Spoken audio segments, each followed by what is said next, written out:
Bien, bon, mesdames, messieurs, nous ouvrons cette réunion d'aujourd'hui dans des... On va changer complètement de domaine, hein, là, on quitte la politique définitivement. Hein. Alors, c'est quoi comme domaine, pour aujourd'hui. Là, il s'agit d'essayer d'y voir un petit peu plus clair dans l'accélération de l'évolution technologique de nos sociétés. Ah, oui. Parce que là, il se produit des événements géants. Ouais.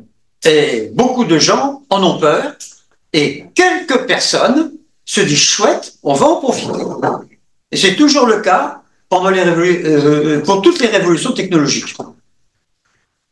Oui, il y avait une émission justement il n'y a pas longtemps, c'était sur Arte, je ne sais plus, bon, peu importe.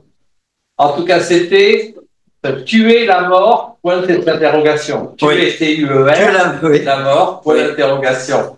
Avec toutes les, ce qui se passe avec congeler les gens, etc. Oui, oui. Et ça donne lieu à des tas de... Dans ce qui vient, on ne parlera pas de la fin de la mort. D'accord. Là, il y a une fois sur l'euthanasie, on a parlé. Hier soir, il y avait Philippe de Villiers qui parlait de la loi sur l'euthanasie en préparation. Alors, il disait que ça risquait de dévier vers des pratiques nazies. Hein. C'est Philippe de Villiers. Ok. Alors, la motivation de ce qu'on va parler maintenant, c'est une accélération de l'évolution technologique que je n'ose pas appeler, franchement, un progrès. C'est une évolution, un point c'est tout. Parce que, de toutes les époques, un objet peut aussi bien servir d'outil que d'arme. Et ça, c'est vrai pour toutes les technologies de l'histoire de l'humanité. Et il n'y aura pas de changement avec les inventions actuelles. Alors, les intelligences artificielles, premier sujet. La place du travail dans nos sociétés qui change du tout au tout, deuxième sujet. La concurrence entre les personnes et les machines. Les avatars du télétravail. Il se passe des choses assez surprenantes aujourd'hui. La vie privée qui empiète sur la vie professionnelle alors que dans les décennies précédentes c'était l'inverse. Et, petit détail amusant, dans les supermarchés, aussi bien de la part du public que de la part des supermarchés eux-mêmes, les caisses automatiques sont boudées. Bah, je très bien. Et je l'ai vécu personnellement. Parce que je me suis rendu compte hier où j'habite depuis un mois, à Intermarché, il y a une rangée de caisses automatiques. Puis un jour, bon, j'avais 2 bricoles à acheter, il y avait des queues pas possibles aux caisses avec des personnes, j'étais un petit peu pressé, j'étais pas patient, je vais aux caisses automatiques. Et je me sers des caisses automatiques. Le lendemain dimanche, il y avait beaucoup plus de monde dans le magasin, il y avait beaucoup d'attentes, et les caisses automatiques étaient fermées. Je me dis, ça, c'est pas logique. Qu'est-ce qui se passe? Eh bien, en fait, je pense que, surtout, même dans les jeunes générations, les gens commencent à en avoir marre des machines. C'est un sentiment général qui se met dans la tête. Et ce sentiment général est doublé d'un autre sentiment, beaucoup plus profond, à mon avis. Je vous demande pardon pour le bruit que je viens de déclencher là. Eh bien, j'ai le sentiment que la toile, en anglais ça se dit Internet, n'est-ce pas? Que la toile sait qui je suis, c'est ce que je pense, d'après mes paroles, d'après mes écrits sur mon ordinateur. Et même, la toile a des informations sur ma santé. La toile a des informations sur le lieu que j'habite. Parce que j'habite hier depuis seulement un mois. Avant, j'habitais dans le Pas-de-Calais. Avant mon déménagement, je recevais des nouvelles du Portel, où j'habitais, de Boulogne-sur-Mer, où j'habitais. Depuis que je suis ailleurs, je reçois des informations sur le département de l'Essonne et sur la ville d'Hyères elle-même.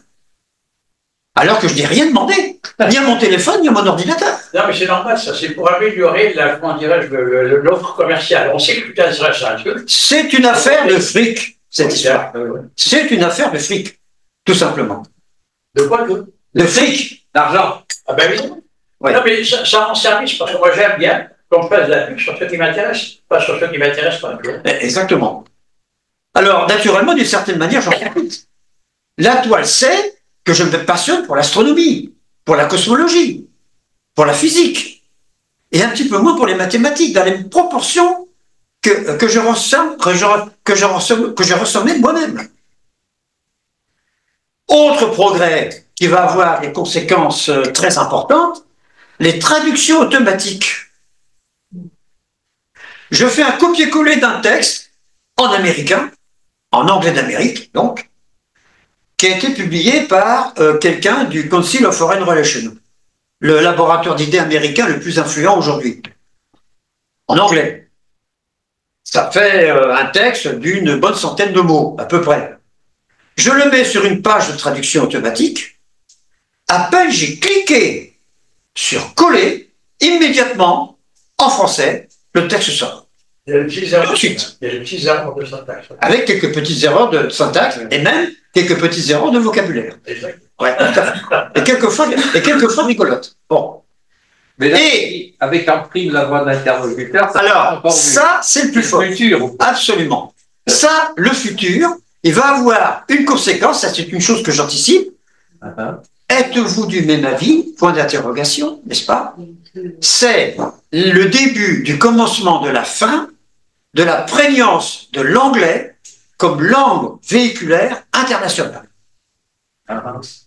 Possibilité aux acteurs des États, aux responsables commerciaux, aux responsables politiques, aux responsables financiers, de parler directement entre eux dans deux langues différentes avec effectivement l'audition du timbre de la voix du locuteur.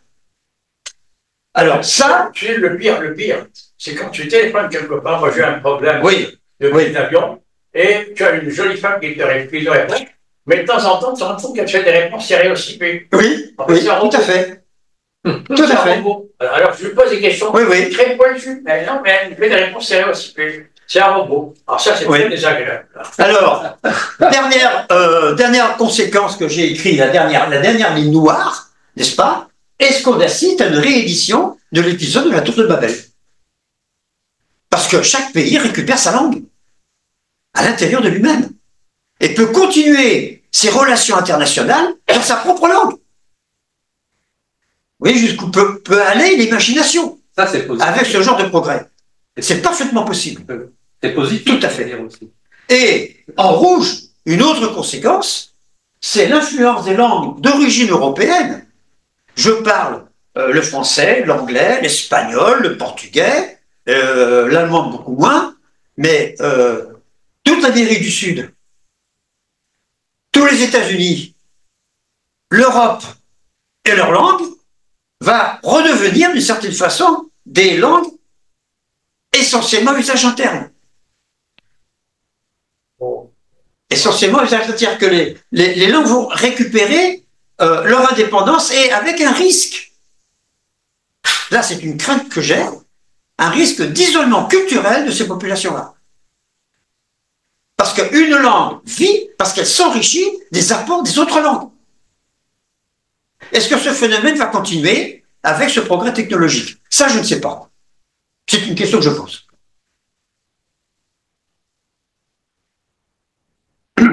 Alors, deuxième sujet,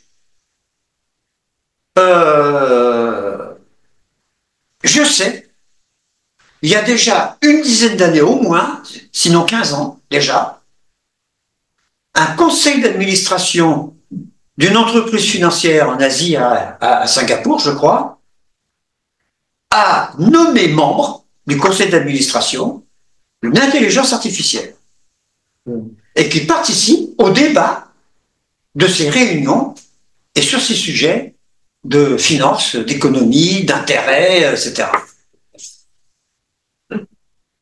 Alors, il me vient à l'esprit une bande dessinée.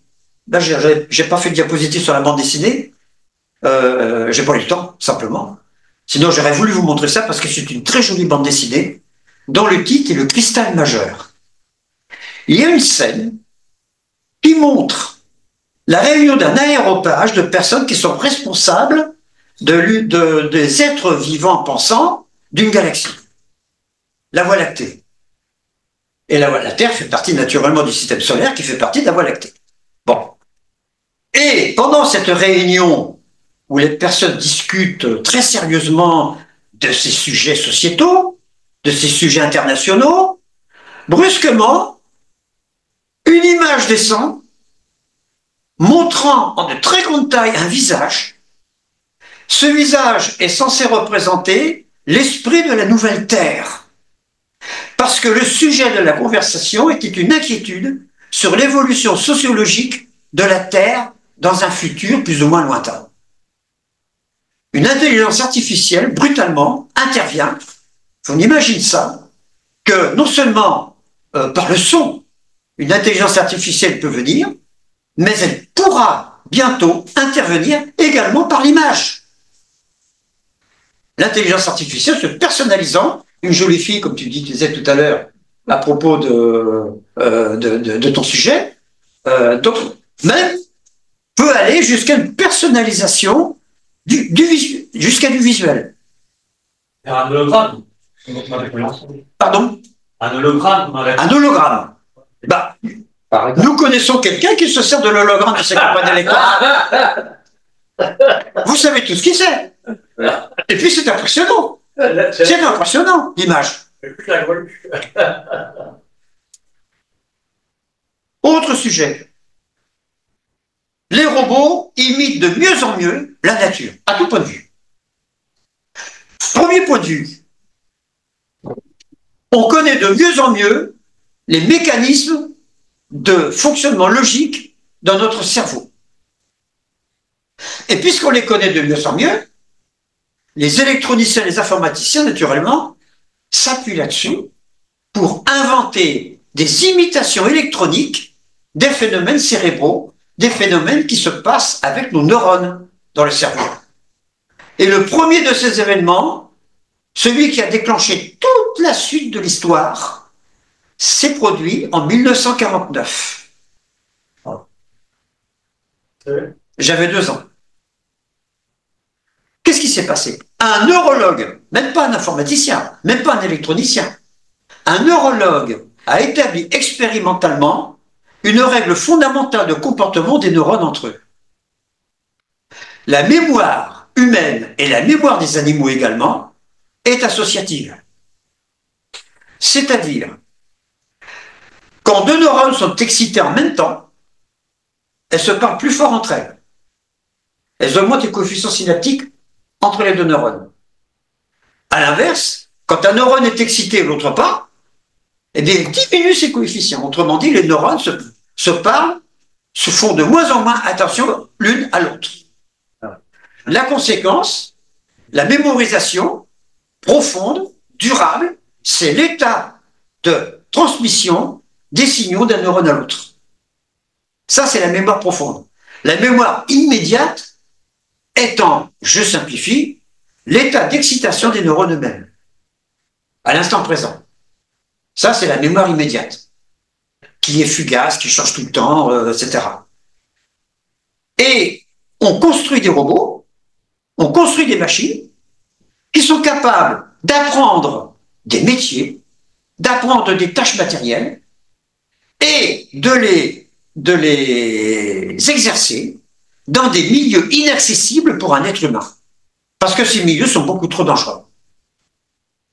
Et ça, c'est très intéressant parce que ça peut concerner aussi bien le nettoyage d'une installation nucléaire, comme Tchernobyl, ou également l'amélioration de l'efficacité des secours aux personnes dans des milieux difficilement accessibles.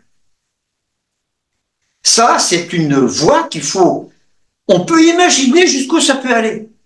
On peut imaginer notre avenir, et même assez facilement. Moi, j'aimerais bien avoir un chat qui enrôle, mais qui ne mange pas trop de croquettes, qui ne passe pas trop de crottes. Ben, un robot, il ne consomme comme énergie que de l'électricité. Voilà. Voilà. Et en plus, ils peuvent travailler jour et nuit, 24 heures sur 24, sans jamais se fatiguer. Ils sont contraints de s'arrêter de travailler uniquement quand on coupe le courant. Voilà, simplement.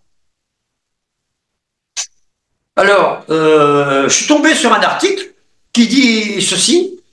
Comment un chatbot, alors chatbot c'est un mot valise d'origine anglaise, qui vient de chat, discussion, hein, débat, et puis bot c'est le terme, le suffixe du mot robot. Le mot robot veut vous dire en tchèque, ça vient en tchèque le robot, hein, ça veut dire je travaille, tout simplement. C'est une étude, là j'ai fortement résumé, qui montre qu'en personnalisant les réponses et en puisant dans des ressources immenses de la toile, on peut donner des arguments précis permettant à un agent conversationnel, entre parenthèses le nom technique, le nom commercial de cet agent, il est capable de réduire sur la durée l'adhésion de son interlocuteur à une théorie du complot. Mais ça peut se généraliser à toutes les théories, qu'elles soient du complot ou pas. Voilà, c'est très général. Ah oui, voilà, c'est très général. J'ai le robot bien plus, en plus, il peut bien travailler. Oui, en tchèque, oui. Alors, le projet Jarvis, c'est dans le même ordre d'idée.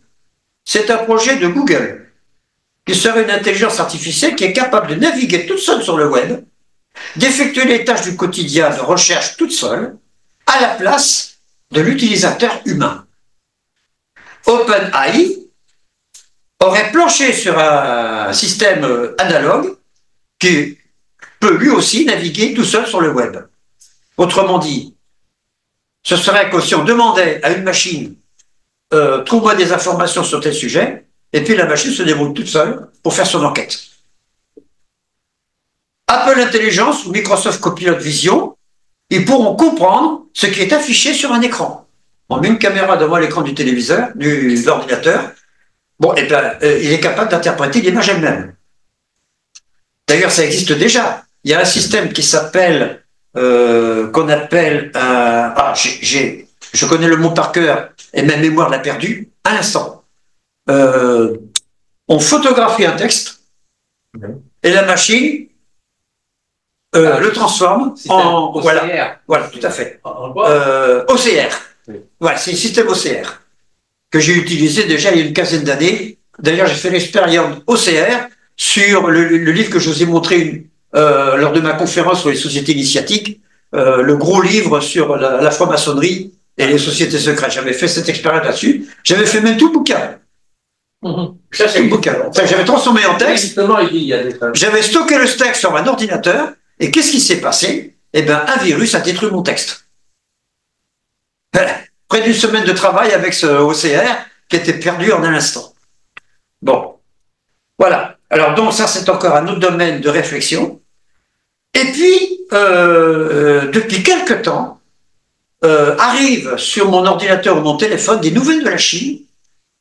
Ce pays annonce, mais à répétition, c'est un véritable bombardement que je ressens.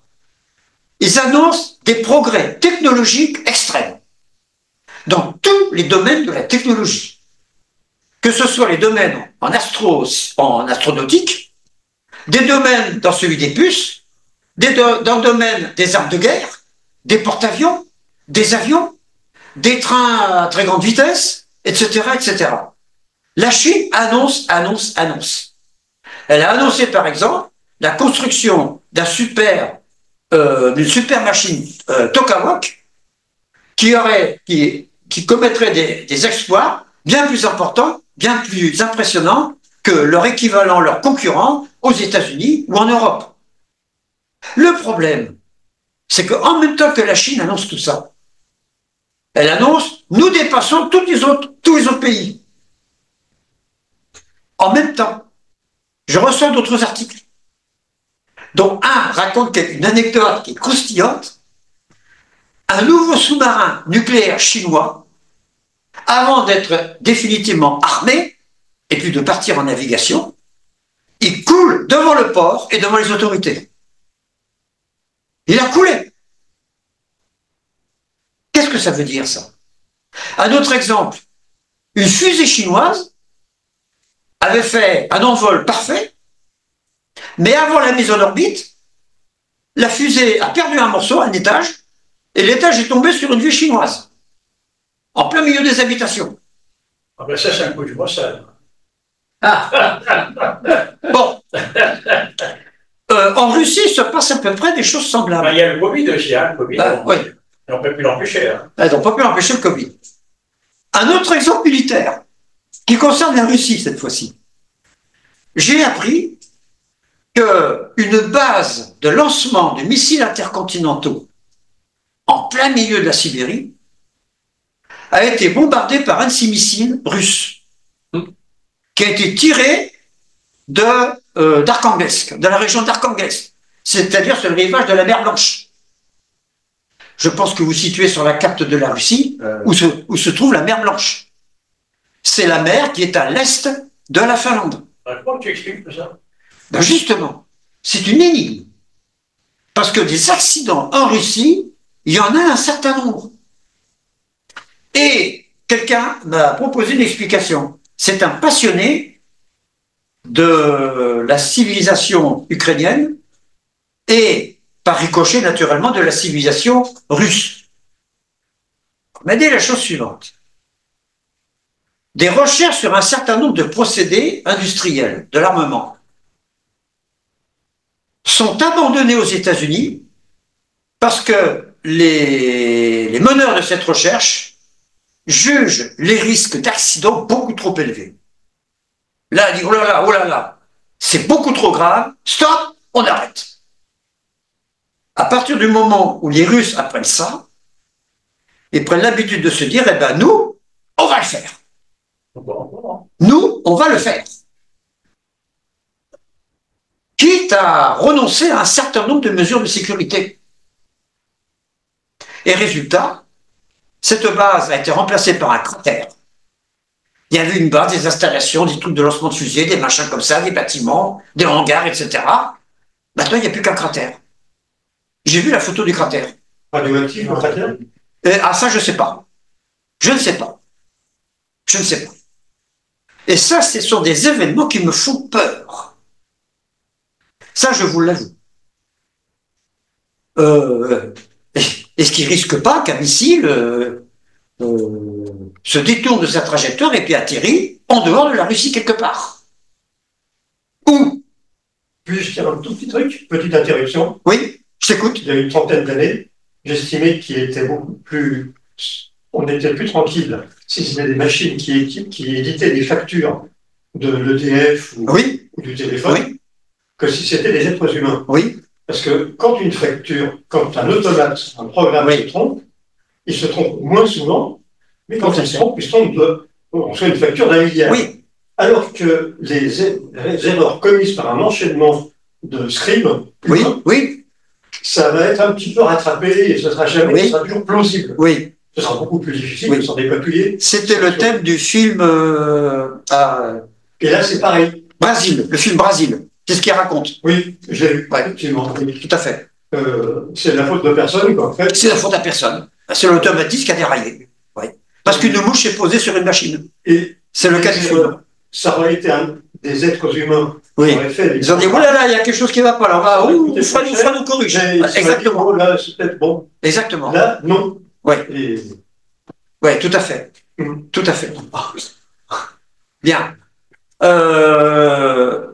Peut-être aussi des robots qui deviennent vraiment intelligents, comme dans le film l'Odyssée, et qui décident de prendre, je dis, ces humains sont trop bons, sont trop de conneries, on va prendre la relève. Alors, autre problème. C'est bien beau, les intelligences artificielles. C'est bien beau, la numérisation de toutes nos activités. Mais ces activités, justement, électroniques, exigent des centres de calcul gigantesques, dont on n'a pas idée. Un ordinateur portable, c'est 1/10000000 d'un grand serveur. Il faut bien se rendre compte de ça. Et, en conséquence, aussi bien pour nos ordinateurs personnels que pour ces grands serveurs, la consommation d'énergie électrique croît de manière exponentielle. Et pourquoi?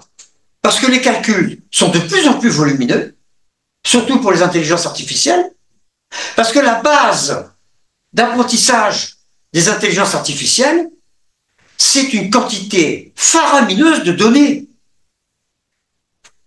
qui sont enregistrées et travaillées ensuite. Un gros serveur concentré sur un site donné, ça ne suffit pas. Il faut des réseaux de serveurs.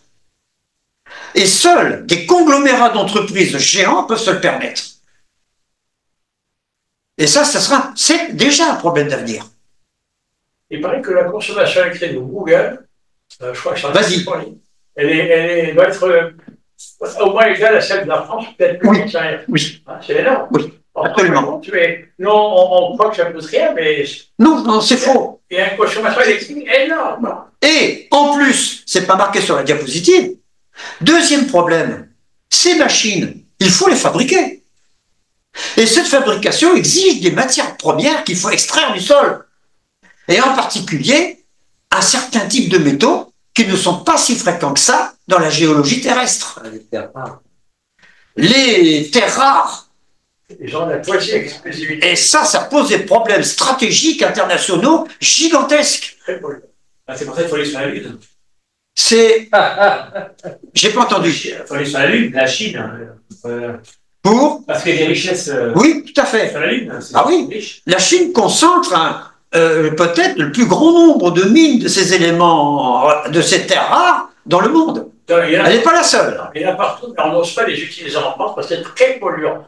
C'est extrêmement polluant. C'est la deuxième conséquence de ce problème. C'est extrêmement polluant. C'est pourquoi ces extractions, on a du lithium en France, on a du lithium en Europe, mais on hésite parce qu'une partie de la population en a peur à cause des pollutions, des saccages de paysages que ça peut produire, des destructions dans l'environnement. Mais dans les dictatures, l'environnement s'en tape. On s'en fout. C'est la puissance du pays de cette dictature qui compte d'abord. Ils n'en tiennent pas compte. Alors ça aussi, c'est un problème pour l'avenir. Le LHC, quand il a commencé son œuvre, il a fait appel à des propriétaires volontaires d'ordinateurs portables. Parce qu'à l'époque, il n'y avait pas assez de gros serveurs pour effectuer tous les calculs dont le LHC avait besoin lors de ses premières recherches. C'est quoi le LHC? C'est le Large Hadron Collider à Genève. À Genève. Oui, à Genève. Il n'est pas en Amérique. Voilà. Voilà. Et ce large, d'ailleurs, il a une histoire intéressante du point de vue stratégique. Le premier projet était américain au départ, était même de l'armée américaine. Le premier projet d'Internet de l'armée américaine, c'était de le louer à tout le monde.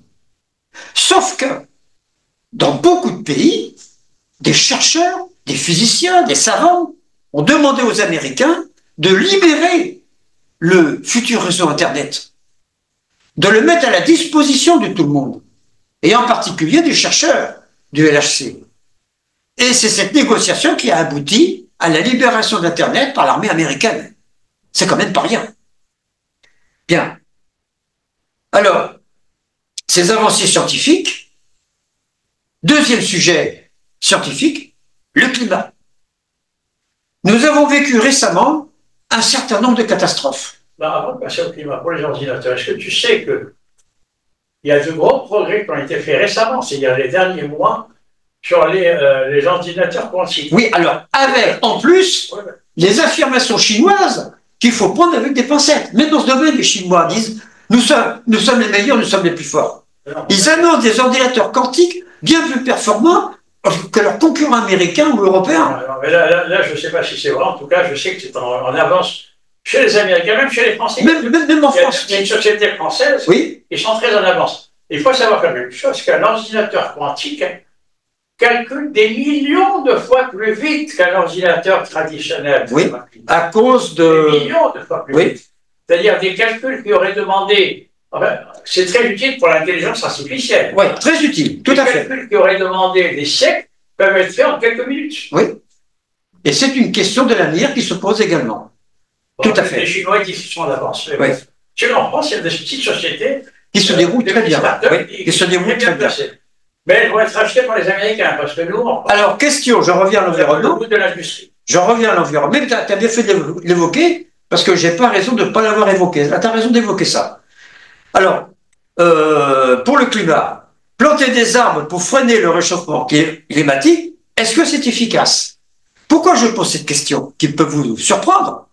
C'est que plusieurs articles que j'ai reçus sur mon téléphone disent, attention, la capture du carbone par les forêts diminue en ce moment.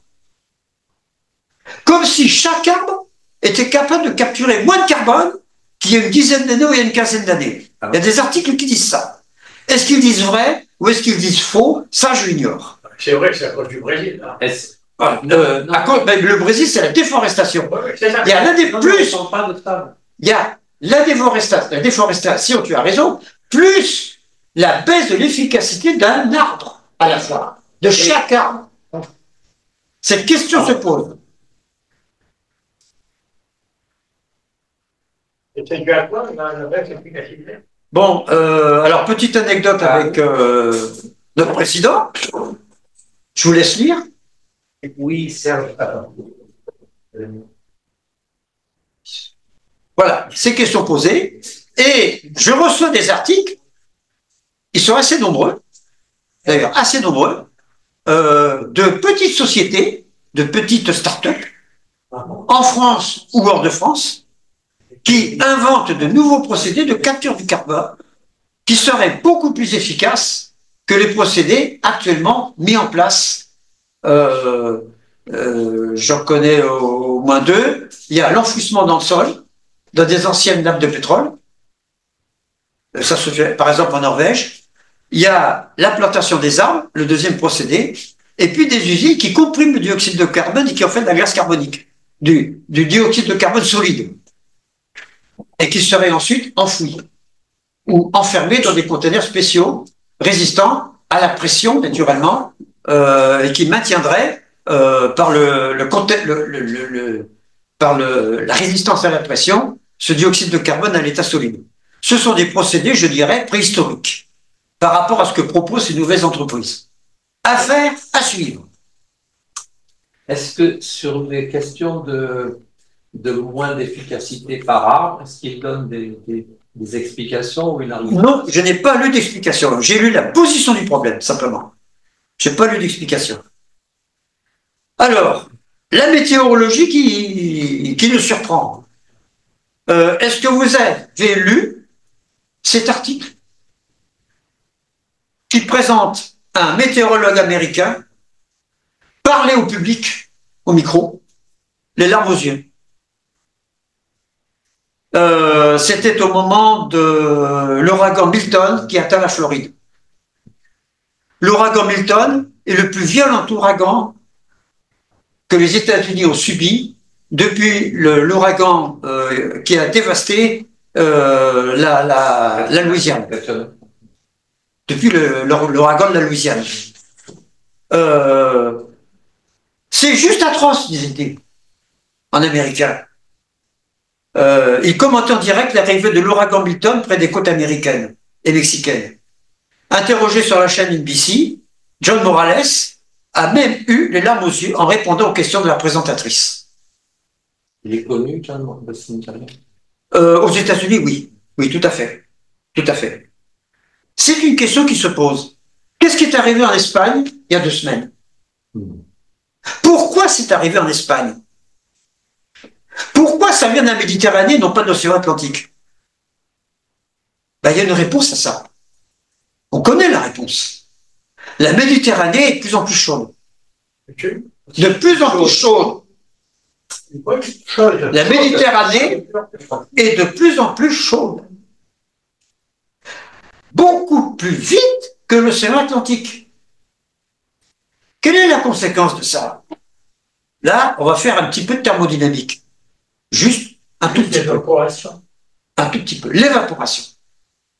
1 degré de température, même un demi-degré de température de hausse de température de l'eau, de la Méditerranée, c'est des millions de tonnes d'eau en vapeur de plus dans l'atmosphère. Donc ça augmente le nombre de nuages et ça augmente la largeur et les dimensions du nuage. Ça augmente leur poids. Avez-vous une idée du poids d'un cumulonimbus?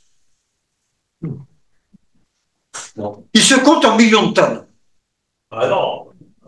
Et Un petit cumulonimbus. Je parle des cumulonimbus qui crèvent en orage, pas les petits. Quelle est l'échelle d'énergie d'un orage géant comme les deux que j'ai connus dans ma vie? Parce que moi, j'ai assisté à 2 orages qui étaient vraiment des phénomènes. Eh bien, l'unité de compte, eh bien, ça se compte en tonnes équivalent pétrole. C'est l'unité de compte. Un orage dégage énormément d'énergie, à une échelle qu'on ne peut pas imaginer. Ben, plus que ça, c'est une bombe Hiroshima. Bombe d'Hiroshima, oui. Ouais, pour les gros orages. Et en particulier pour ce qui s'est passé en Espagne il y a 2 semaines. C'est cette échelle de grandeur de l'énergie. Or, quelle est la réaction des pays du monde face à ces problèmes climatiques? Eh bien, on le sait, depuis les élections américaines de cette semaine, on sait ce que le nouveau président des États-Unis va faire une fois qu'il aura pris le pouvoir. Il nous a promis. Il nous l'a dit. Il nous l'a dit. C'est un climato-sceptique. Entouré de climato-sceptiques. Dans son gouvernement, il n'y aura que des climato-sceptiques. Je pense en particulier à ce Kennedy qui en fait partie.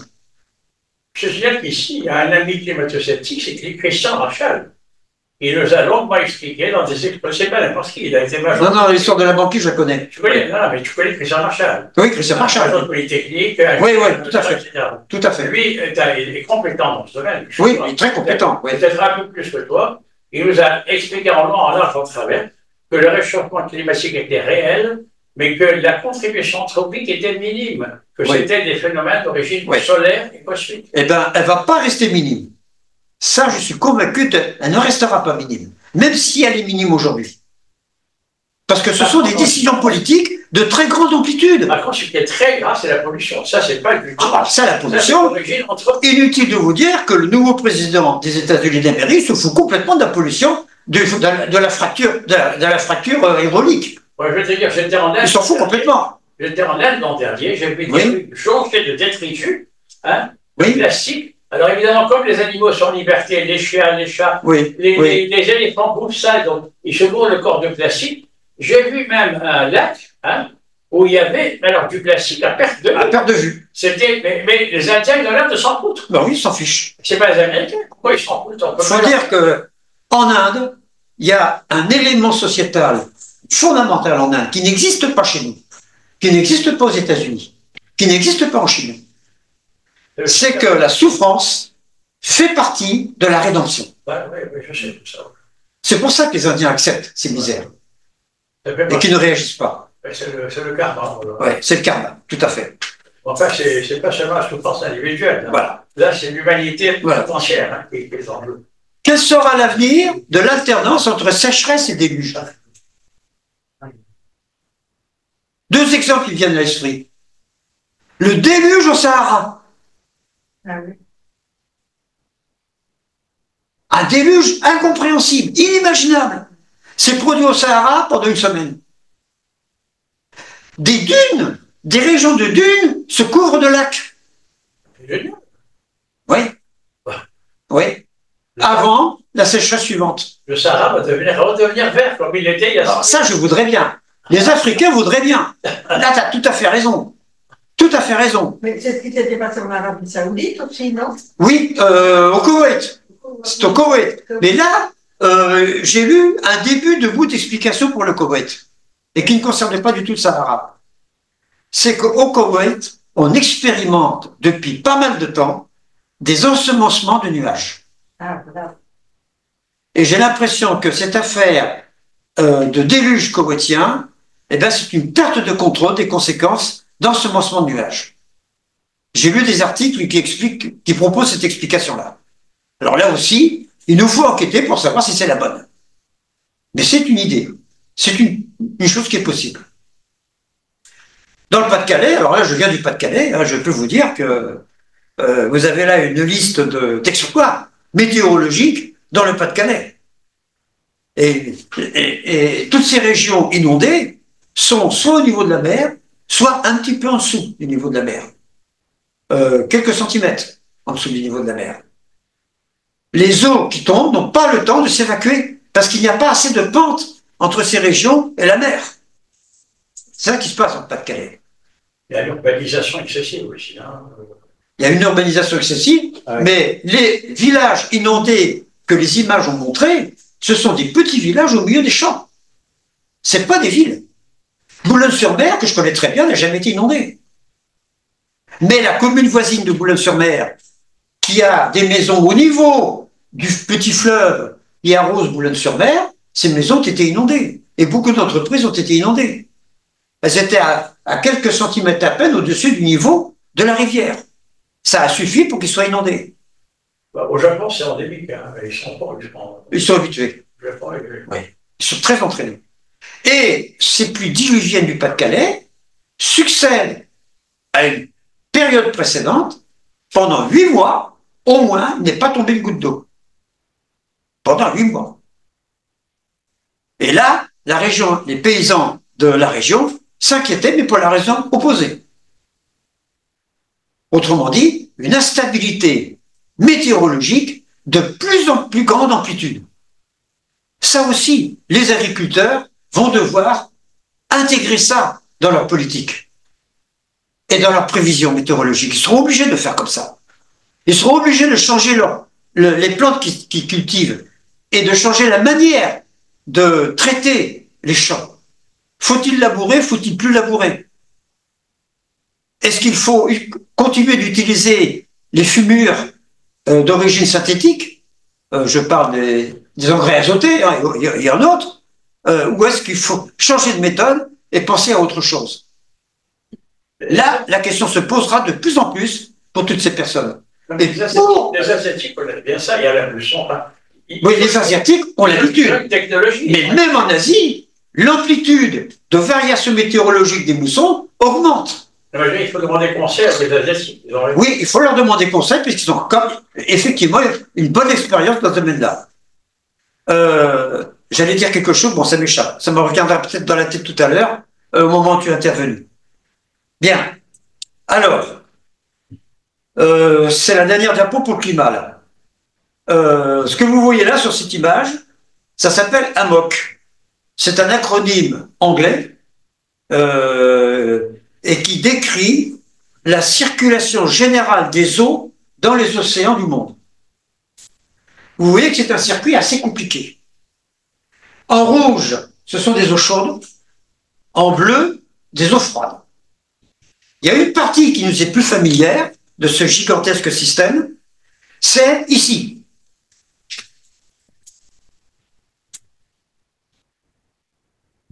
On l'appelle le Gulf Stream.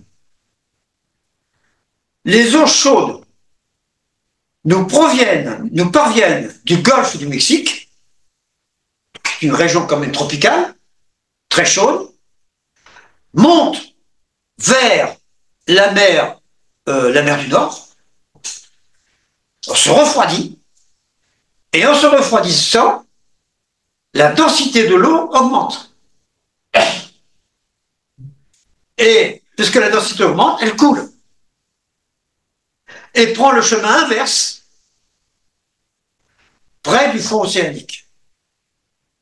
Mais attention, cette image est un petit peu trompeuse, parce que j'ai récolté d'autres images qui montrent que scientifiquement, le problème est quand même beaucoup plus compliqué, surtout du point de vue hydraulique. Regardez ça. Ça, c'est le Gulf Stream. C'est le mouvement des eaux chaudes en surface de l'océan. Ce n'est pas une rivière océanique. C'est un ensemble de tourbillons extrêmement violents et très très compliqués. Autrement dit, la chaleur qui vient de la mer des Caraïbes, il y en a une partie seulement qui, avec le Gulf Stream, monte en Europe.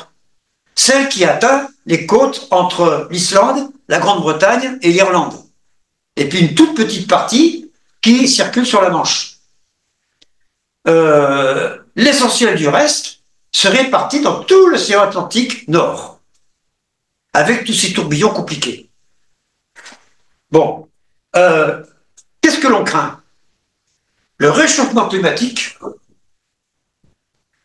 va réduire l'écart de température entre les eaux chaudes et les eaux froides. Autrement dit, le moteur qui fait couler les eaux froides dans la mer du Nord, eh bien ce moteur perd de la puissance.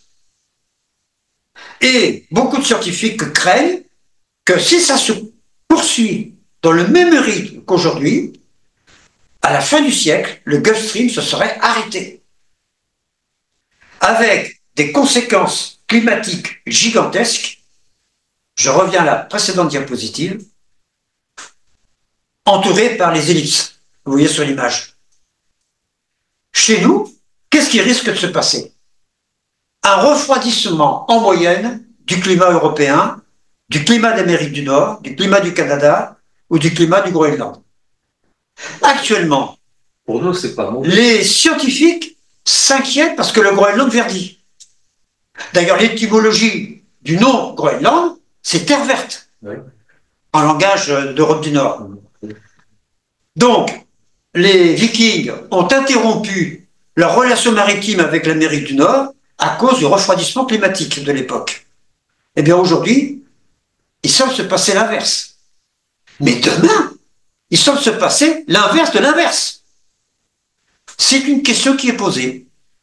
Évidemment, je ne connais pas la réponse. C'est-à-dire que c'est-à-dire que il va y avoir plus de, ça va se verdir, et après ça va se refroidir de nouveau. Voilà, on craint que ça se refroidisse de nouveau. Oui, on craint ou on espère, oui, selon le point de vue que l'on prend. Oui, oui, tout à fait. Tout à fait. Mais tout ceci, ça existe. Tout ceci, oui, ça existe depuis des millions d'années. Des millions d'années. Je sais que l'agriculture,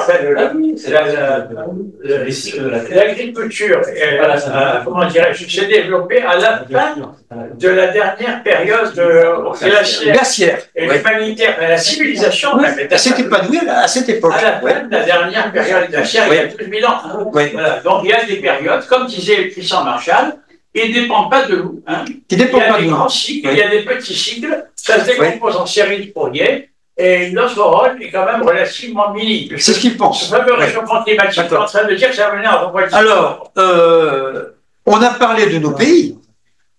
Regardez les ellipses orange. Ben, c'est le phénomène inverse qui risque de se produire. Oui, là, l'océan Indien et dans l'océan Pacifique. Voilà. Voilà. S'il y a un ralentissement des courants en bleu, regardez l'océan Indien, les moussons vont changer. Et regardez à l'ouest des États-Unis, on a le même problème. Jusqu'où ça va se développer, ce problème-là? Les météorologues, entre eux, ne sont pas tout à fait d'accord. Mais la question est quand même posée. Il faudra s'adapter, comme toujours. Il faut s'adapter, comme toujours. C'est toujours adapté. C'est toujours adapté. Mais d'une certaine manière, l'humanité commerciale et industrielle, est-ce qu'elle serait capable de s'adapter? Pour le moment, vu ce qui se passe aux États-Unis, ma réponse personnelle est non. Peut-être grâce à l'intelligence artificielle. Il y a une chose. Faut voir. Je m'interroge. Faut voir. Qui est naturellement là au niveau de l'océan Indien là, oui, un réchauffement comme ça, parce qu'on est au niveau un peu des tropiques.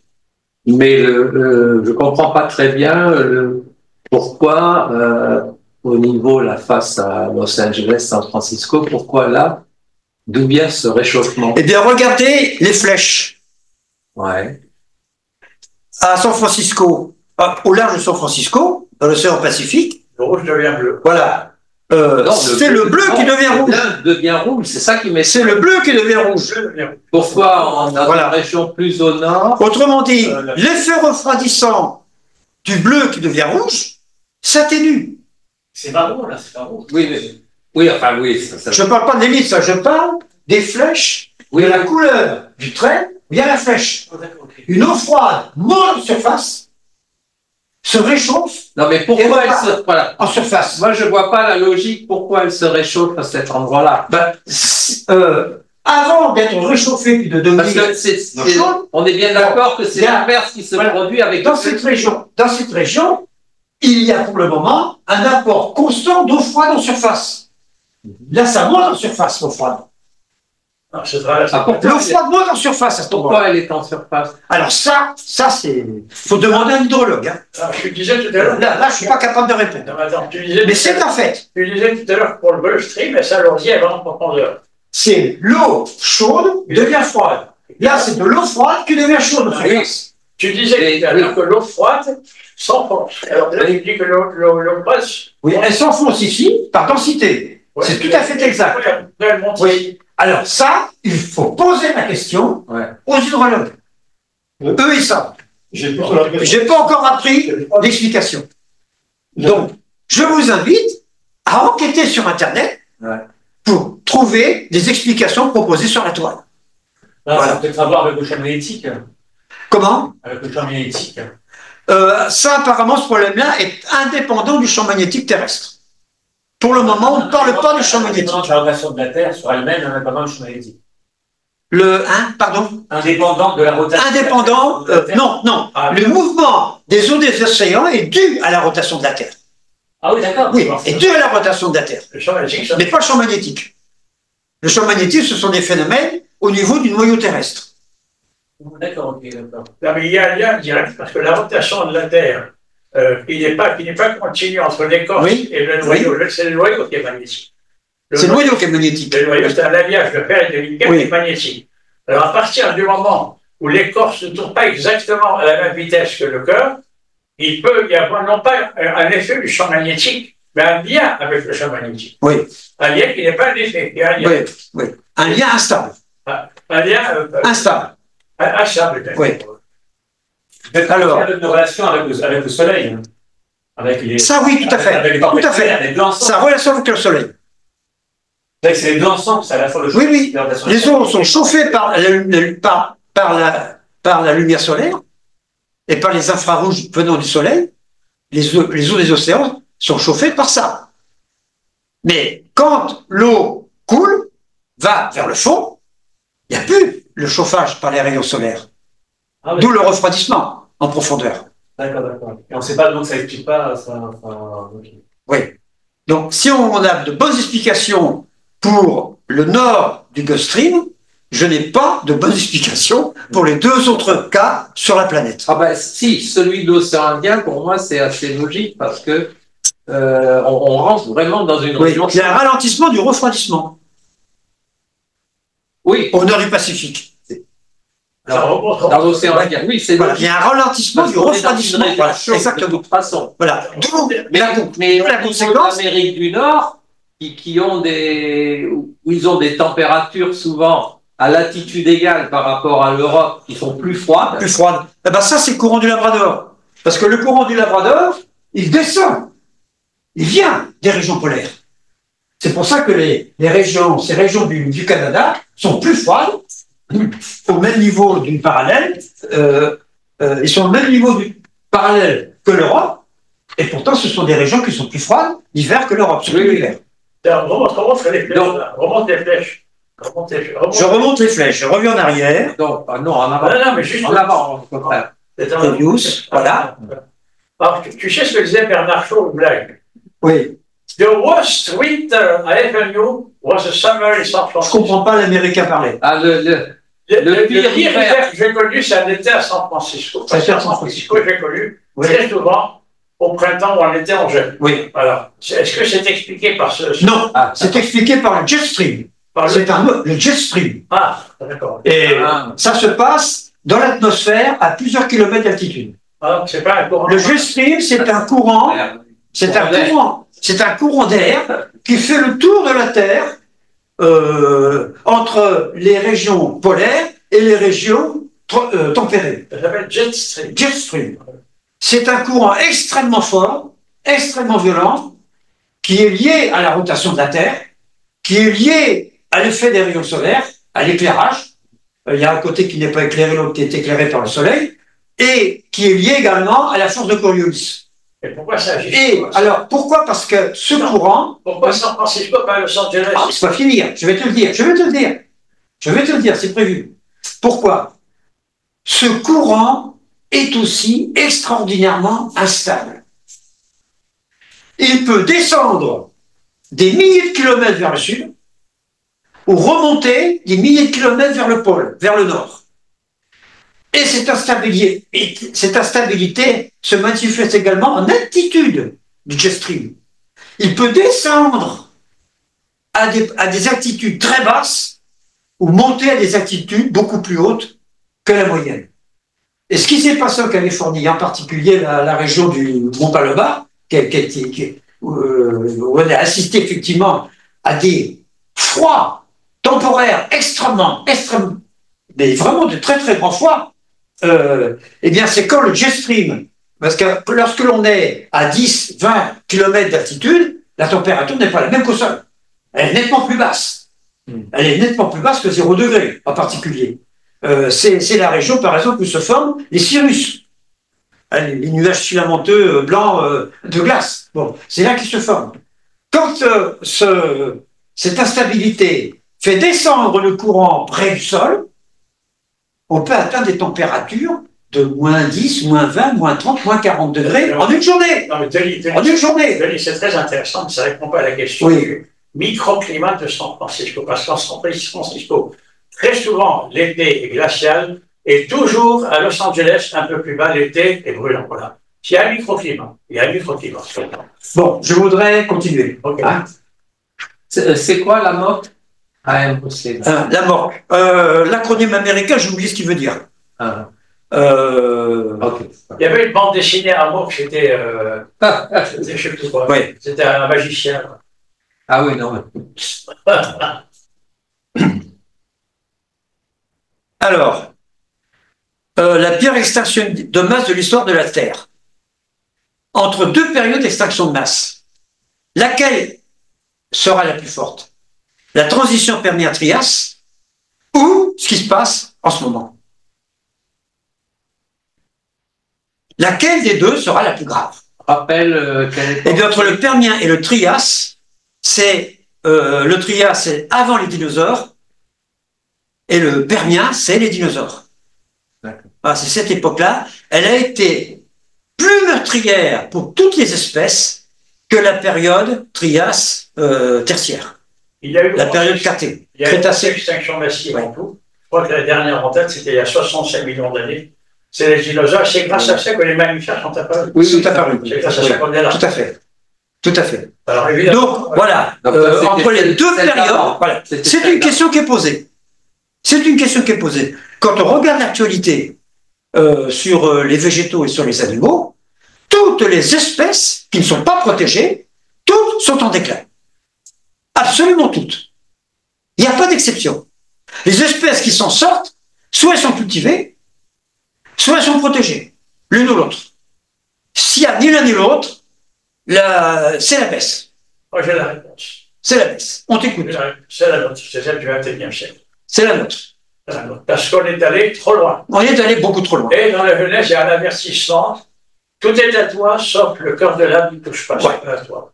On est allé trop loin. On est allé trop loin. Génétique. Ça, c'est un point de vue. On a beaucoup trop joué avec la nature. C'est un point de vue qui se répand.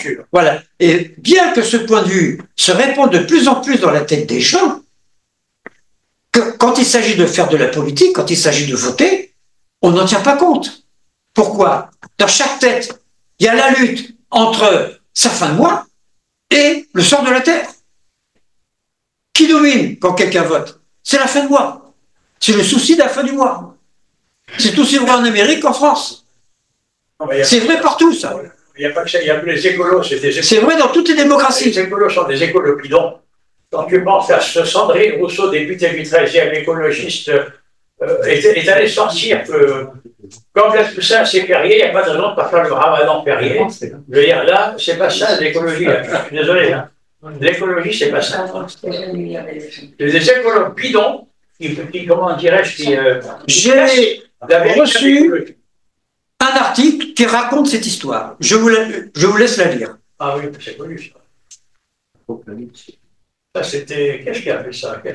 Vangelis Papathalassiou. Vangelis Papathalassiou. C'est un musicien, un compositeur. Oui, c'est ça. Ah oui, c'est ça. C'était le meneur des Aphrodite Child. Attends, comment il s'appelle déjà?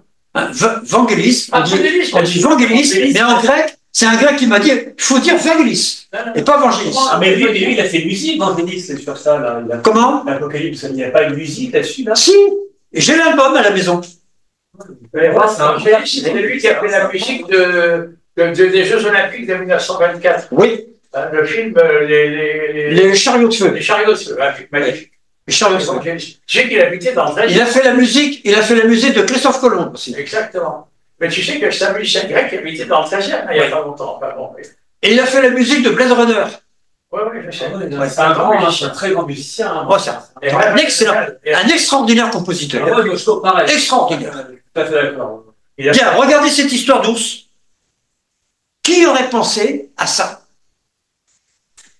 Cet article, je l'ai reçu sur mon téléphone il y a un an.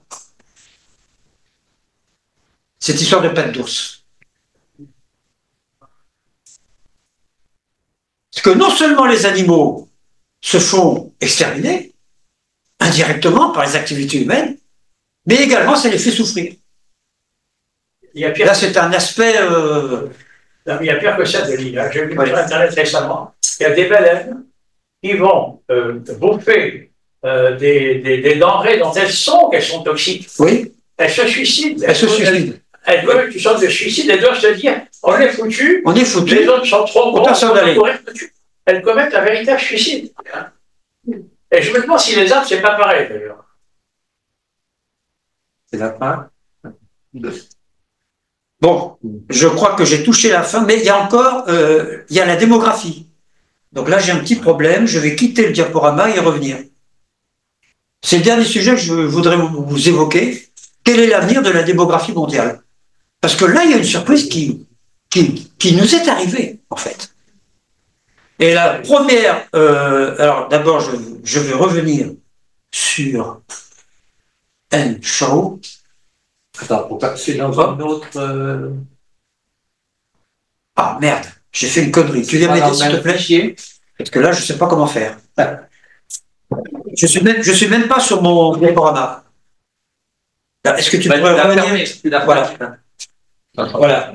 La première surprise. Le partage d'écran. Que j'ai appris en matière de démographie, c'est un homme politique français qui l'avait énoncé pendant un discours politique. Il s'appelait François Bayrou. Et c'était en Bretagne, lors des universités d'été du Modène. J'étais présent. J'étais là-bas. Une certaine époque, je m'intéressais à lui. Bon, aujourd'hui, beaucoup moins, mais à une certaine époque, je m'intéressais beaucoup à lui. C'est lui qui m'a accordé les Pax académiques, d'ailleurs. Oui. Je le connaissais très, très bien. C'était un ami. Donc, c'est un monsieur très bien, effectivement. Bon, je reviens au sujet. Il avait annoncé, figurez-vous, disait-il au public, que la Chine, dans les 30 ans qui viennent, va perdre 1,5 milliard d'habitants. 500 millions d'habitants. Mais pas pourquoi. Ne croyez pas que ce soit suite à des événements violents. Non. C'est tout simplement la conséquence de l'enfant unique en Chine. C'est simplement cette conséquence. Il n'y a pas besoin de massacrer, il n'y a pas besoin de bombarder. Ça se fait tout seul. Et aujourd'hui, nous savons que la démographie indienne a dépassé un peu la démographie chinoise. Ça, c'est le premier élément que j'ai appris. Mais j'ai appris d'autres éléments au niveau de la démographie. Non. Un article récent que j'ai lu dit tout simplement ce qui arrive à la Chine va arriver à la population mondiale tout entière. Sauf la Chine qui est déjà touchée par le problème. Sauf l'Afrique. Tout à fait. L'Afrique va au contraire multiplier sa population. L'Afrique, pour le moment, est en plein bout, à un tel point que la fraction d'immigrés qui vient d'Afrique, je crois avoir lu ça quelque part, numériquement, c'est la plus importante du monde. C'est le continent africain. Et pour le continent africain, il y a trois explications. Il y a l'explication climatique, parce que le Sahara, jusqu'à présent, a continué de s'étendre vers le sud, vers les zones tropicales.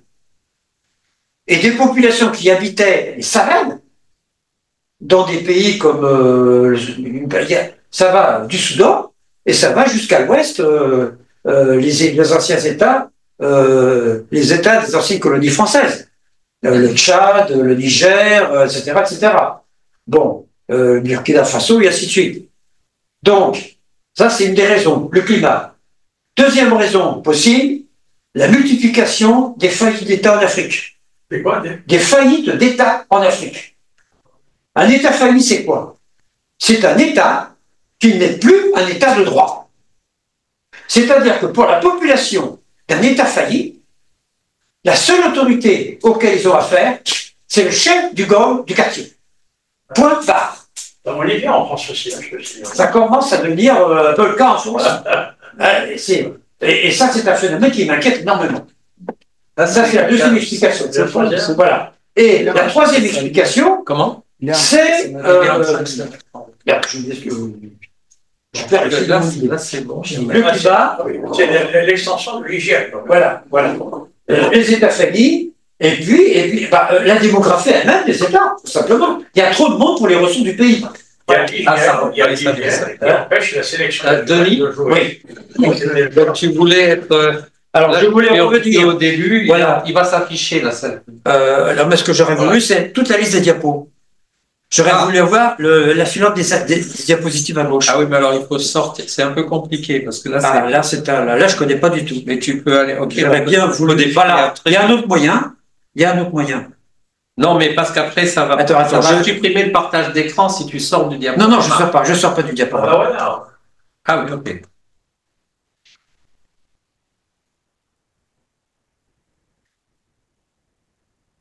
Voilà, il y aurait beaucoup de choses. Non, on était arrivé jusque-là. Des animaux. Voilà, j'y suis. Pour la démographie. Bon, je ne vais pas insister sur ces questions. Je vous les montre simplement parce que le but de mon propos, c'est après. Ces questions-là. Je n'ai pas le temps de les développer. Mais tu sais qu'il y a une solution à tous ces problèmes. Il y en a une. Alors, ça non plus, je ne voulais pas en parler. Voilà, je voulais évoquer ça. Je voulais évoquer ça également, je n'ai pas le temps. Voilà, la démographie. Voilà, j'y arrive. Et je vais arrêter là-dessus. Terminer là-dessus. Bon, donc, alors, première information, regardez la grande image. Regardez cette image. Ça, c'est la population mondiale tout court. À partir des origines à partir du début du néolithique. L'échelle, c'est en milliards. Voilà. L'échelle est en milliards. Billion, c'est 1 milliard. Voilà. Billion, c'est 1 milliard. Et puis, en abscisse, le temps avant nous, les années avant nous. Et vous voyez, on regarde surtout ici, début du néolithique. Déjà, pour les archéologues et pour les historiens, c'est une première explosion démographique. On passe de la chasse et de la cueillette à l'agriculture et à l'élevage. C'est la fin de l'âge glaciaire. Sur ce graphique, ça ne se voit pas du tout. Bon. Châtellerault, l'une des plus anciennes villes de l'histoire de l'humanité. Attention. Tu as marqué dessus. Bien fait. Ça veut dire que j'ai rien fait. Tu as évité. Ça y est, c'est revenu. Bon. Donc voilà, il faut que je fasse gaffe à ces cases. Bon. Donc, Châtellerault, autour de 10 000, entre 8 000 et 10 000. 8 000, Jéricho. Et puis, Cucuteni, ouest. C'est tout, hein. C'est où ça? C'est où ça? C'est dans l'Ukraine. Le site archéologique est tout près de Kiev. Là, je connais pas. Et là, récemment, on a mis à jour d'immenses agglomérations de cette époque. Parce que déjà à cette époque, les terres noires d'Ukraine et du sud de la Russie étaient déjà les plus fertiles du monde. Voilà. Il n'était pas étonnant, et les archéologues avaient nez creux de penser à fouiller en Ukraine et de chercher une grande ville, bien plus ancienne que les villes de Mésopotamie ou d'Égypte. Mais vous voyez qu'au niveau échelle de population, on reste encore en trait. Voilà, au niveau de l'Égypte, c'était combien en millions? Alors ici, on est autour de 3000 ans avant notre ère. Quelle population mondiale a estimé? Comment? Après? À l'époque de la civilisation égyptienne. Largement moins d'1 milliard. C'est tout ce que je peux dire. 1 milliard, c'est Non. 1 milliard, c'est là. Non, mais 1 million, tu veux dire. La population mondiale, elle est là. Elle est peut-être de l'ordre de 1 million. Non, mais bien sûr. C'est quoi? C'est 1 million, ça? On ne peut pas dire parce que c'est à peine visible. Non, c'est rien. Ouais. C'est tellement faible par rapport à la population d'aujourd'hui que c'est l'entrée. Aujourd'hui, c'est 7 milliards. Voilà. Ça peut pas être 1 milliard là-bas. Ça peut pas être 1 milliard. Mais non, le 1 milliard, il est là où est le 1. Donc on a que... Oui, je sais, non, mais je ne te parle pas du 1, je te parle de l'Égypte. C'est combien ce petit truc-là? Là, c'est d'entrée. Combien? C'est d'entrée, alors donc c'est peut-être, je ne sais pas, quelques millions. Quelques millions. À peine quelques millions. Quelques millions dans le monde. Tout à fait. Tout à fait. Jéricho, Et d'ailleurs, j'ouvre une parenthèse, tu voulais dire quelque chose? Non, Jéricho, c'est aussi vieux que ça, la ville de Jéricho. Ah, Jéricho, oui. Et je l'ai appris depuis longtemps, cette date-là. C'est la plus vieille ville du monde. Par contre, ma surprise, ces 10 dernières années, c'est Châtellerault. Ça, c'est une surprise. Hein. Non, mais c'est pas une ville, Châtellerault. Jéricho, c'est une ville. Châtellerault, c'est en Asie mineure. C'est en Turquie. Châtellerault, c'est en Turquie, mais c'était pas une ville, c'est un site. Alors, Jéricho, c'était une ville. Oui, mais on a découvert la ville autour du temple. On a découvert une énorme ville. Ah bon. Et la particularité de Châtellerault, là je rentre dans un détail un petit peu hors sujet, Châtellerault n'avait pas de rue. Les gens allaient de maison en maison, passant par les toits. Alors ça posait beaucoup de problèmes d'hygiène. Ça devait pas être facile. Hein. Bon, par contre, Jéricho, il y avait des rues dès le début de la ville. Bon, ça, il n'y a aucun problème. Donc, alors, ce qu'il faut bien comprendre, c'est la fulgurante association à des échelles de temps historiques. C'est ça que ce graphique montre. Alors, vous voyez où se situe, et notre ère, elle est là. Donc là, il y a une zone grise. On est à peu près à 200 millions d'habitants pour toute la Terre, grosso modo, hein, à l'époque de notre ère, à la naissance du Christ. Et ici, c'est le début de la révolution industrielle. Elle se situe là. Et depuis la révolution industrielle, bouf, ça explose. Hein. En fait, si tu regardes ça, tu verras qu'en réalité, la divergence des espèces humaines, ça a commencé avec le christianisme. Bon. Oui. Ouais. Alors, pour les démographes, j'ai trouvé ça sur la toile. Alors, pour les démographes, sur ce graphique, on compare l'évolution du taux de mortalité, l'évolution du taux de natalité et la conséquence. Alors, taux de mortalité, progrès de la médecine, ça c'est évident. Ouais. Taux de natalité, on a de moins en moins d'enfants au fur et à mesure que la richesse du pays augmente et que les conforts de vie s'améliorent. C'est très général. Et si on fait la somme algébrique de ces deux courbes, eh bien, on obtient une résultante qui a un pic quelque part ici, une croissance et puis une décroissance. Voilà. Ça, c'est la logique des démographes aujourd'hui. C'est comme ça que les démographes voient le problème. Qu'est-ce qu'on peut mettre comme période là? Alors là, ça, c'est théorique. Oui. Bon, mais il faut savoir que cette pente-là, dans la diapositive précédente, c'était le démarrage en flèche à droite. Autrement dit, ce pic-là, cette palme belle gaussienne bien étalée, c'est une pointe. C'est un pic. C'est une raie de spectre. C'est tout. Alors le maximum, c'est quelle année à peu près? Le maximum, c'est dans ce siècle. C'est combien? Dans ce siècle. Ah, on n'y est pas encore. Alors quand exactement, ça, on ne peut pas vous le dire. Voilà. Mais on n'est pas loin du sommet. Hein, en l'espace du XXIe siècle, on va atteindre le sommet et peut-être le dépasser. Un petit peu. Donc voilà ce que les démographes entrevoient pour notre avenir séculaire. Mais Je ne sais pas si c'est bien, je crois que c'est théorique, hein. Mais parce que tu peux revenir tout ça? Oui, je reviens en arrière.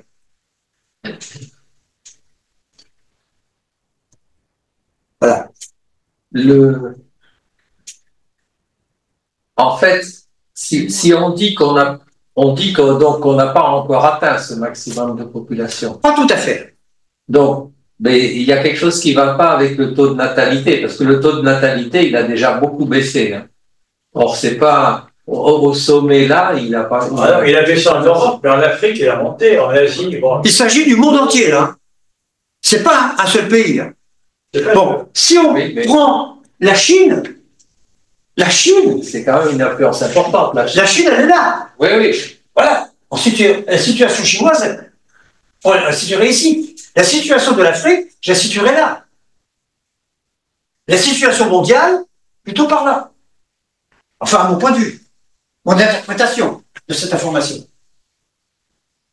Alors, j'avais vu que c'est dans 6 siècles, le maximum. J'avais vu que c'est dans 6 siècles. Non. Quoi? Non, dans le siècle présent. Dans un siècle. Dans le siècle, le 21e siècle. Au cours de notre siècle. Dans ce siècle. Ah, dans ce siècle. J'avais entendu 6 siècles. Non, ce siècle. Bon, alors, une autre information que j'ai glanée. Donc, ça, c'est c'est aujourd'hui. Alors, on se place ici, donc à cette bifurcation. Ça, ce sont des données démographiques incontestables. Et ici, ce sont des estimations. À peine c'est 40, c'est pas possible. Ça va revenir tout ça. Ça va revenir. Voilà. Voilà. Donc, tu es trop magnétique. Tu dois... Non, je vais toucher les câbles. Non, mon pied a touché les câbles. Ah, ok. C'est pas du magnétisme. Bon, alors, ça, c'est la théorie de Malthus. Ouais. À l'époque de Malthus, il prévoyait ça. Ça, c'est Malthus rectifié au XXe siècle. Et puis ça, ce sont les prévisions actuelles. Vous voyez, l'évolution des prévisions. Hein.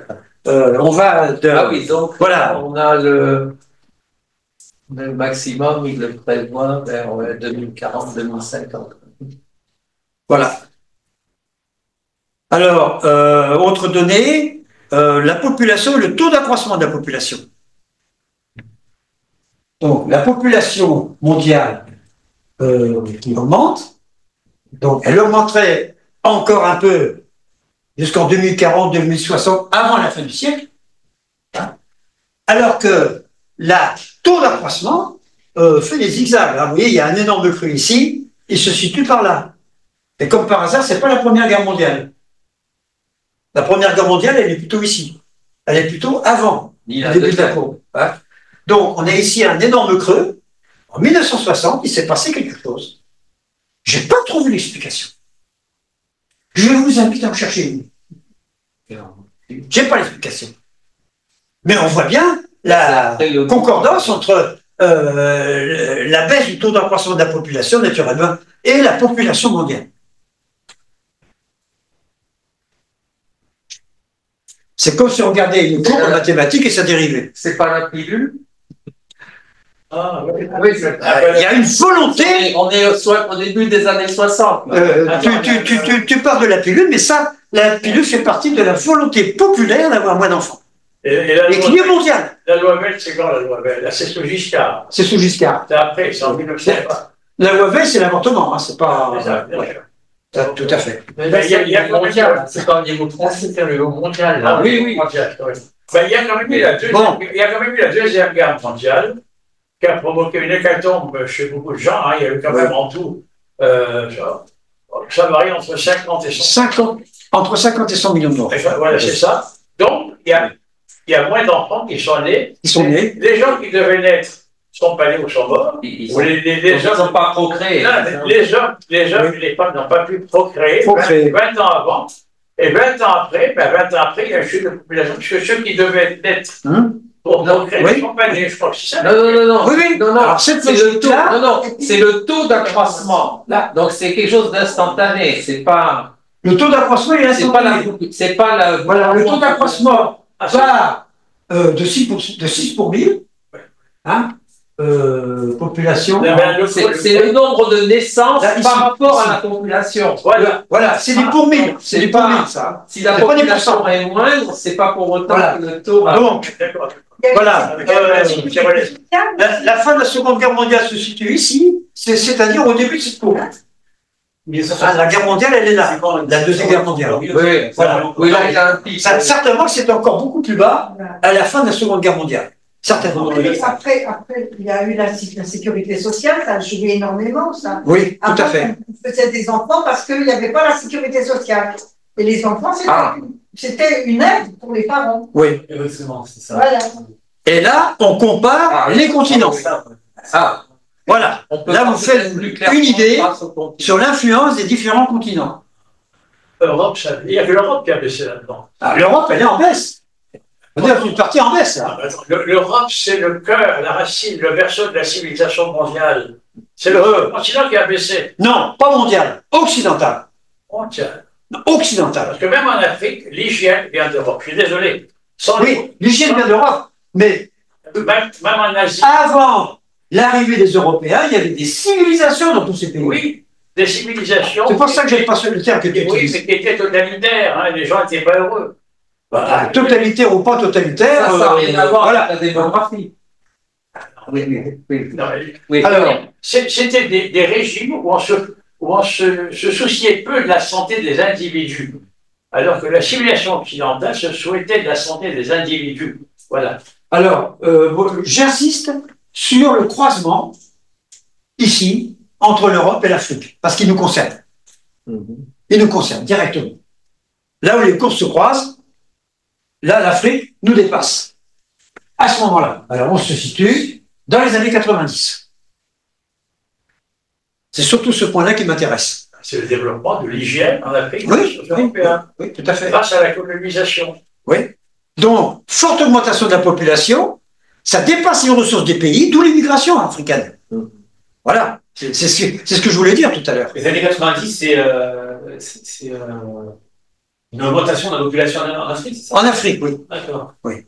C'est plus les années 90. C'est tout. Ah non, ça a commencé. Regarde, 1950, l'Afrique, elle est là. Ah oui, mais c'est. Voilà. Et jusqu'à aujourd'hui, vous voyez, cette courbe, elle est quasiment rectiligne jusqu'en 2020. Ce n'est qu'à partir de maintenant où elle commence à fléchir. L'Europe a commencé à baisser à partir de la Deuxième Guerre mondiale. En fait. Oui. Alors, en fait, la population européenne reste presque stable. Hein. C'est-à-dire qu'elle reste un peu monté, elle n'évolue plus. C'est assez stable. Hein. Non, mais la fin de la deuxième... Mais attention, aujourd'hui, elle est stable grâce à l'immigration. Oui. Très important. C'est même pas de la... Très important. D'accord. Et ça, c'est un point qui pose une question, mais ce n'est pas un point qui m'inquiète. Ce qui m'inquiète, c'est l'attitude de réception des nouveaux arrivants par ceux qui habitent déjà la France. Comment ça va se passer? Si ça se passe bien, tous ces gens vont faire évoluer la culture française, d'une manière générale, vont l'enrichir. Elles ne peuvent pas l'appauvrir. Donc il faut qu'ils s'adaptent. Mais il faut qu'ils acceptent les règles de vie françaises en France. Voilà. Parce que si bien leur culture, il les a ruinés en Afrique. Voilà, là. Tout à fait. C'est pas le but. Voilà. Si bien... Mais vu que la culture africaine a ruiné ces Africains et les a contraints de quitter l'Afrique en risquant leur peau pour traverser la Méditerranée pour arriver en Europe, est-ce qu'ils ont encore vraiment envie de tenir compte absolument de leur tradition africaine? Ben moi, j'ai un gros doute là-dessus. Non, mais je vais te dire une chose. Moi, j'ai des réponses. Non, mais attends, Denis. Oui. Ceux qui sont chrétiens, c'est l'avenir africain. Ceux qui ont été convertis au christianisme, ils ont déjà en eux un élément de la culture européenne. Tout à fait. Qui va se développer. Même ceux qui sont animistes, etc., ils vont petit à petit s'adapter. Mais ceux qui sont islamiques, c'est un problème. Qui est hostile, opposé, contradictoire et anti-logique de la culture. Parce que le comportement des musulmans à l'égard des non-musulmans a toujours été la domination. La domination. Islam, dans le mot islam, il y a 3 lettres. Consonnes, 3 consonnes. SLM. Tu veux dire soumission. Soumission. Salam alaikum. SLM dans salam. Ça veut dire paix sur vous. Hein. Islam, SLM. Ouais. Musulman, SLM. Ça, c'est un problème de la part des musulmans. Si l'amalgame qui se fait en France aujourd'hui se passe bien, ça ne posera pas de problème pour la culture française. Mais est-ce que ça va bien se passer? Point d'interrogation. Il ne peut pas y avoir de problème. Là, je sais pas. Surtout qu'en Afrique, Là, je sais pas. en Afrique, c'est de plus en plus musulman et de moins en moins chrétien, l'Afrique. Oui. Mais non, mais il y a des évangélistes qui font un beau travail. Il y a les évangélistes, les protestants, même les catholiques, qui font un beau... Le pape Chimay maintenant. Hein, Oui, tout à fait. Ils font un beau travail de conversion. Ça. Non, mais je veux dire, même ceux qui sont animistes, ils finissent par comprendre qu'il y a une culture supérieure et s'y adapter. Alors que ceux qui sont musulmans, ils disent, on a déjà une culture supérieure. On n'a rien à apprendre d'eux. C'est ça le problème. Ils ont une sorte de barrière, je veux dire, comment dirais-je, Oui, mais justement, antigénique. l'islam monte beaucoup en Afrique. Bien. Alors, là, c'est la dernière diapositive, la toute dernière. Oui. Donc, j'arrête là mon exposé. Alors, Voilà. c'est quoi les pourcentages ça? C'est le même sujet que la diapositive précédente. Ça va un petit peu plus loin vers les années 2000. Ça va un petit peu plus loin ici. Mais c'est quoi ce 0,2% ou 2,3%? C'est l'accroissement C'est moyen? le taux d'accroissement.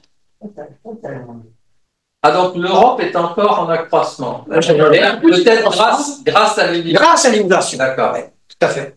Non, mais je veux dire, Denis, il y a une solution évidente.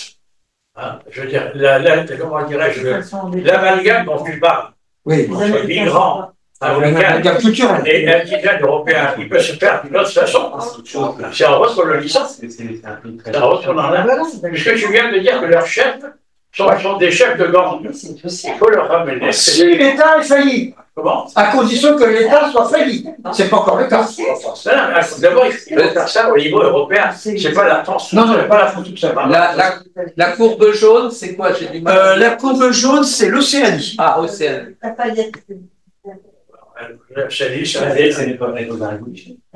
Bon, vous voyez, c'est le même sujet que la diapositive précédente.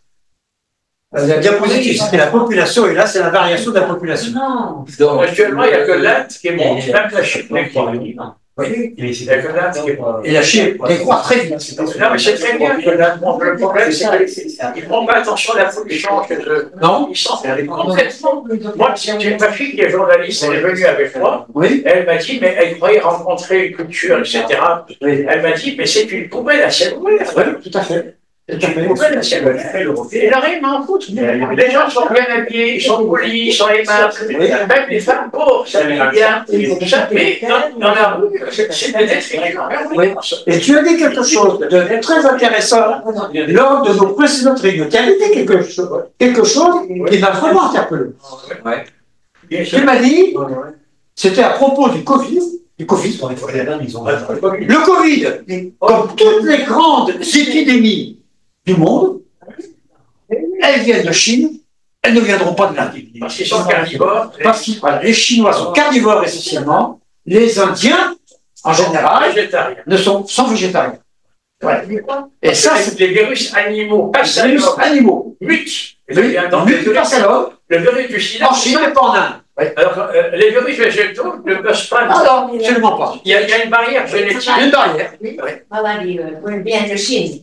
Pas maladie comme ça. Ah, tu parles de maladie, oui, parce qu'il mange les animaux. Il mange les animaux. Avez-vous envie de parler de sujet précédent? Comment? Quelle heure il est? C'est ça. Quelle heure il est? C'est 7h moins 10. On a mordu. 7h moins 10. 7h moins 10. Il y a Christine Kelly sur ce niveau. Ah oui, à 7h. On vient de rater ça. Ah oui, il est bien, c'est. Ah, très bien. faut le dire, hein. Pendant les élections américaines, je regardais presque plus que CNews. Alors hier, il y avait Philippe de Villiers, tu sais que Philippe de Villiers descend d'une très vieille famille française. Il y a même un de ses ancêtres il y a un buste équestre au château de Versailles. Oui. À l'ancien de Philippe de Villiers. C'est une très vieille famille comme ça. Oui. Philippe de Villiers, c'est une très vieille famille. C'est quoi? Il y a un de ses ancêtres. Un buste équestre, c'est quoi? C'est une statue équestre. Une statue en bronze d'un cheval. Un mec qui est sur son cheval. Un buste. J'avais compris un buste. Non, non, avec un bonhomme de Villiers qui est l'ancêtre de Villiers. C'est pas n'importe qui. C'est une très vieille famille française. Et je pense qu'il a fait le bon choix. Et voilà, bah bon, c'est mon opinion personnelle, mais je la partage. T'as raison. Faut changer. Faut changer. Bien. Allez, on y va. Ok. Merci. La prochaine conférence, je vais vous donner le titre. Alors, je vais le faire. Non, le titre, je vais le donner en français. Alors, c'est Structure-wise in Biopolymers and Biological Evolution. En français. Ah bon? Onde de structure dans les biopolymères et chemins d'évolution de l'évolution. Ça, c'est plus les chemins de l'évolution de l'évolution du cours. Onde de structure onde de structure dans les biopolymères et chemins d'évolution biologique. Alors, juste une seconde, parce que dire que finalement, il y aurait une location. Alors, je sais pas, c'est bizarre. J'avais demandé, comme le 14 n'était pas libre, j'avais demandé à qui garde le 7, mais. Le 7, là. Parce qu'on avait dit qu'on, du coup, on réservait le 7. Décembre, hein. Décembre.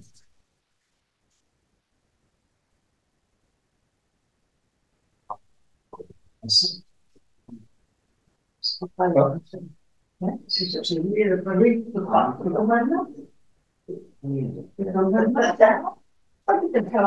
C'était quand vous avez fatigué? Moi, ça me chaîne. Ah, non, mais ils n'ont pas le 7. Sinon, ah, ils sont sur 2 jours, c'est quoi? C'est trop. On connaît. On n'a pas le rapport. C'est enrichissant quand même. Attends, parce que là, il y a deux locations. C'est là, c'est intéressant. Il y a deux locations différentes pour la même salle.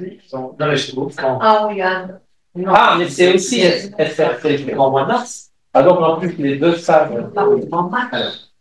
Qu'est-ce qu'il y a comme autre possibilité? Mais c'est quoi? C'est au mois de mars? Ah oui, oui, non, ça, il ne faut pas toucher. C'est quoi? C'est quand? C'est en mars. C'est quoi? C'est en mars. C'est en mars. Jean, c'est quand la conférence? La prochaine? Jean, ta conférence est dans quel? Dans quoi, non? Ta conférence, c'est pour quand? Justement, on est en train de se voir. Le titre exact, c'est onde de structure dans les biopolymères. Le titre, on n'a pas la date. Janvier, donc pas les trois. Mais il y en aura une autre en mars. Le thème sexualité et géopolitique. Sexualité et géopolitique. Sexualité et géopolitique. Ah ouais, bah ça c'est vrai, hein, ça se voit en plus. Non mais c'est vrai, hein, ça se voit, hein. Ah, je suis petit, souvent, ça va être de sexualité. Déjà, quand il y avait des gens qui réfléchissent, mais là, ils sont les gens de sexualité et géopolitique. Je suis très vaste, je vais essayer de rester. Ah oui, elle n'a pas été mentie. C'est pour ça que je suis arrivé à la guerre. C'était libre. Mais c'est vrai, il y a des. Parce que j'avais demandé le 14, et puis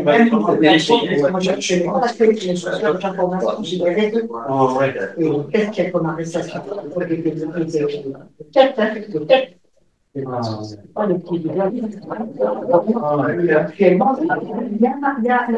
Ah, ok, mais je préfère à ce moment-là, on réserve pour janvier. Non, on réserve pour janvier. Je ne veux pas que ce soit de l'emploi. On réserve ferme pour janvier. Donc le Absolument. Et que. Jean, oui, toi qui vas après. Le 11 janvier. Très bien. Là, je fais une réservation pour qu'on soit pas. 11 janvier. 11 janvier, c'est Onde de structure dans les biopolymères et chemin d'évolution. Ok, on l'envoie par écrit. Et ensuite, en mars, ça sera sur un thème lié à la sexualité et à la géopolitique. Là, on retrouvera l'essence humaine. On avait des. Là aussi, on avait déjà réservé en mars. En mars, il faut réserver en mars. Parce qu'en avril, je ne suis pas là. Et en juin, j'organise la conférence. Comme ça. Mais je ne suis pas trop sur. Alors, il y a Jean Chef qui veut que je l'invite. Et je pense que je trouve ça de près et je suis sûre que. Qu'est-ce que ça, je dis? Ils sont un peu plus gentils. On dans les primaires et. Il y a le lit. onde de structure dans les biopolymères. Dans les biopolymères.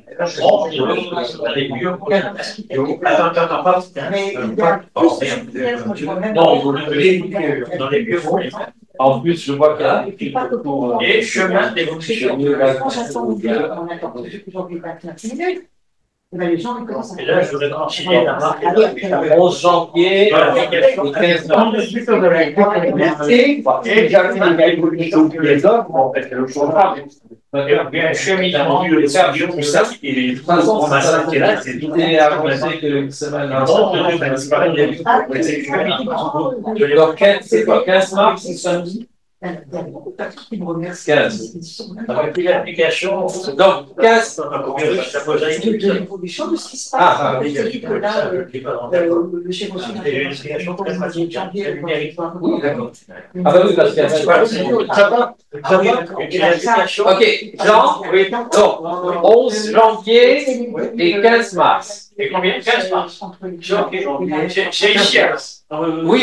C'est un grand application, tabac. Là, mais ça, c'est pas mon là, mais si ah, c'était.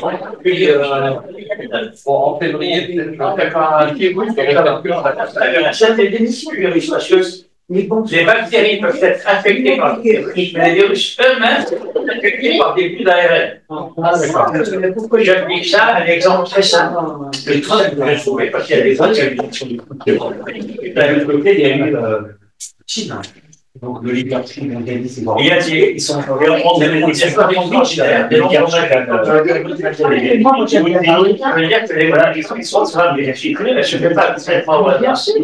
sont. En fait, je vais penser là, il y a un mari qui ne laisse pas voilà. Et Trump qui est là, donc ils sont c'est comme ça que maintenant, le leadership, le centre de en fait, c'est qu'ils sont plus ensemble. C'est comme les gens savent pas où il est le gastronomie,